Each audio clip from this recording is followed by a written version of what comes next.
नमस्कार दोस्तों, कैसे हैं आप सब लोग। उम्मीद करती हूँ अच्छे होंगे। Welcome back to my channel study with Neha ma'am.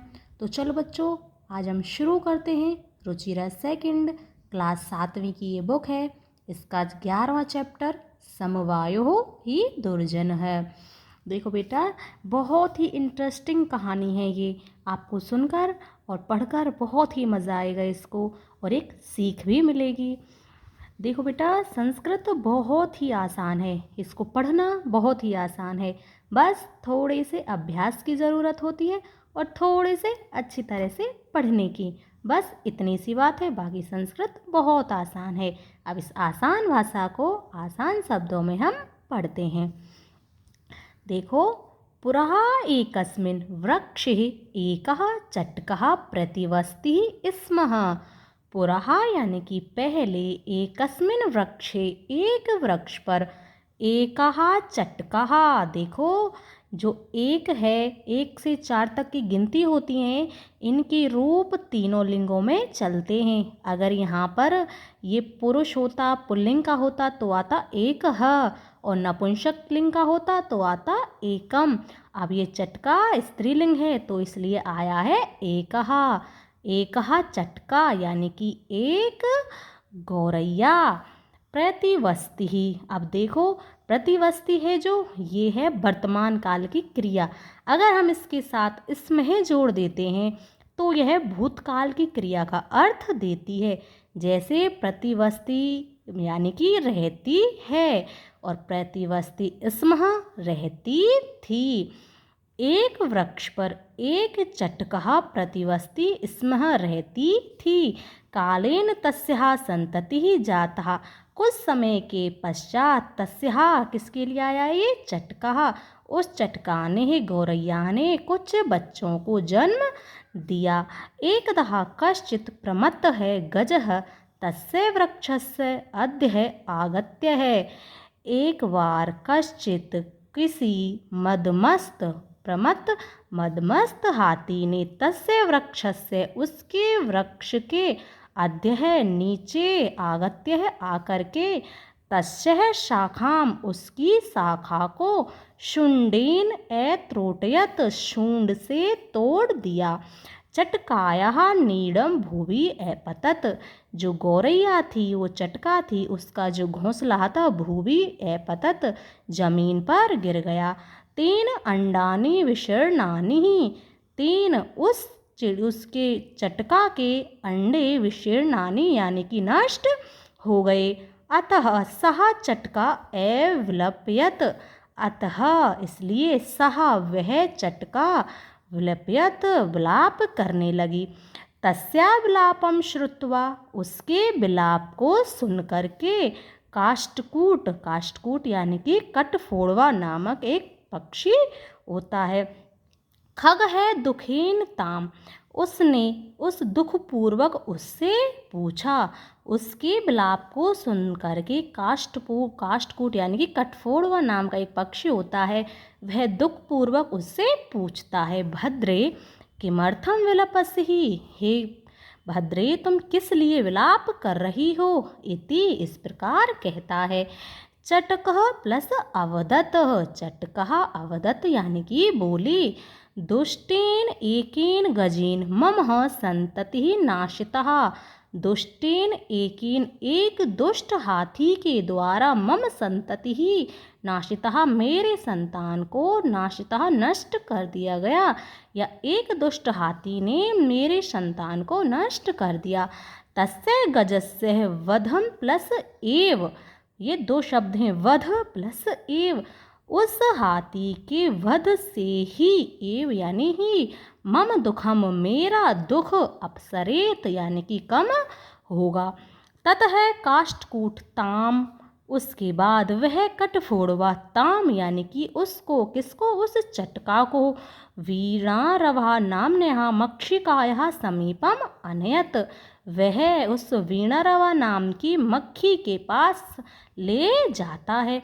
तयो वार्ताम श्रुत्वा, उनकी बातों को सुन करके मक्षिका अवदत मक्खी बोली। अब ये तयो किन के लिए आया है, उस चटका के लिए और इस काष्ठकूट के लिए। जो कठफोड़वा और गौरैया थी वह मक्षिका की बातों उसके पास गई और मक्खी उन दोनों की बातों को सुनकर कहती है, मम अपि मित्रम मंडूक। मम अपि का मतलब मम्मी यानी कि मेरा, अपि यानी कि भी, मेरा भी मित्र मंडूक यानी कि मेंढक मेघनाद अस्ति मेघनाद है। शीघ्रम तमुपेत्यम यथोचितम करिष्याम है, शीघ्र ही तुम उसके पास जाओ। यथो उचितम, यथा प्लस उचितम, जैसा वह कहता है, करिष्याम जैसा उचित होता है वैसा करो। तदानी तौ मक्षिकया सह, तदानी तभी, तौ वह दोनों मक्षिका के साथ गत्वा जाकर के मेघनादस्य पुर है सर्ववृत्तांतम निवेदयताम, मेघनाद के पास जाकर के सारे वृत्तांत को कह देते हैं। मेघनाद अवदत, वह मेघनाद नाम का मेंढक कहता है, यथा अहम कथम कथयामि तथा कुरुतम। यथा प्लस अहम, जैसा मैं कहता हूँ, कथयामि कहता हूँ, तथा यानी कि वैसा ही, कुरुतम वैसा ही तुम करो, जैसा मैं कहता हूँ वैसा ही तुम करो। मक्षिके प्रथमं त्वं मध्याहे तस्य गजस्य कर्णे शब्दम कुरु। हे मक्खी, सर्वप्रथम तुम मध्याहे यानी कि दोपहर में, तस्य है उस हाथी के कर्णे या कि कान में, शब्दम कुरु शब्द करो यानी कि आवाज करो।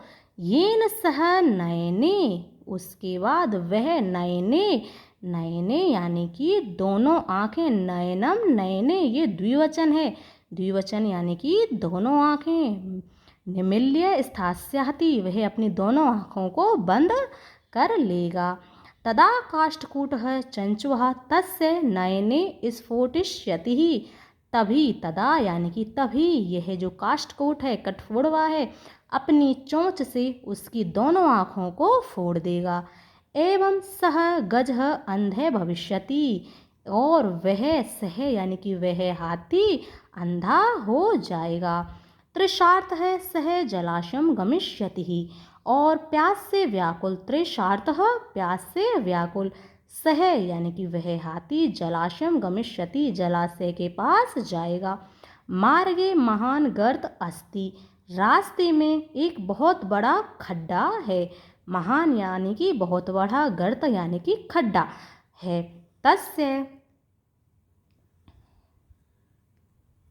तस्य अंतिके अहम स्थास्यामि शब्दम च करिष्यामि, उसके अंदर मैं स्थापित रहूँगा या उसके अंदर मैं रहूँगा और आवाज़ करूँगा। मम शब्देन, मेरे शब्दों से, तम गर्त जलाशय है, वह उस खड्डे को जलाशय मत्वा समझ करके, मेरे शब्दों से, मेरी आवाज़ से वह उस जलाशय को, उस खड्डे को जलाशय समझ करके, सह तस्मिन् एव गर्तः पतिष्यति, वह उस खड्डे में ही गिर जाएगा। मरिष्यति ही चह, और मर जाएगा। अतः तथा कृते, जैसा उन्होंने कहा था वैसा ही किया। सह गजः मध्याहे मंडूकस्य शब्दम अनुसृत्य है, उसने उस हाथी को दोपहर में मेंढक ने शब्द किए, यानी कि दोपहर में उस मेंढक ने आवाज़ की, उस आवाज़ का अनुसृत्य है अनुसरण करके, महत गर्तस्य, वह उस महान या बड़े गड्ढे में अंतः पतितः गिर जाता है, मृत है चह, और मर जाता है।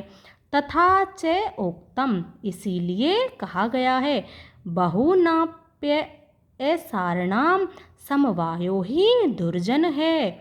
बहुनाम यानी कि अनेक, अपि यानी कि भी, सारानाम यानी कि कमज़ोर लोगों का, समवाय यानी कि समूह ही यानी कि निश्चित रूप से, दुर्जय यानी कि जिसे कठिनता से जीता जाए। कहने का मतलब ये है, अगर बहुत सारे कमज़ोर प्राणी भी यदि मिलकर रहें तो उन्हें जीतना बहुत ही कठिन होता है, अर्थात एकता में शक्ति होती है। देखो बच्चों, मैंने आपको इस चैप्टर का बहुत ही अच्छे से अर्थ कराया है। उम्मीद करती हूँ आपको इसका अर्थ समझ आया होगा, इसका आपको हिंदी अनुवाद समझ आया होगा। आप भी बेटा ऐसे ही एकता से ही रहें। अगर अलग अलग रहेंगे तो लोग आपका फ़ायदा उठाएंगे। अगर आप हमेशा एकजुट होकर रहेंगे तो कुछ भी काम आसान नहीं है, सारे काम एक साथ कर सकते हो। ठीक है, अगर आपको वीडियो पसंद आया हो तो लाइक करें, शेयर करें अपने दोस्तों में और अच्छे अच्छे कमेंट करें और चैनल को सब्सक्राइब करना ना भूलें। अब हम इसके क्वेश्चन आंसर पढ़ेंगे नेक्स्ट वीडियो में। तब तक के लिए धन्यवाद।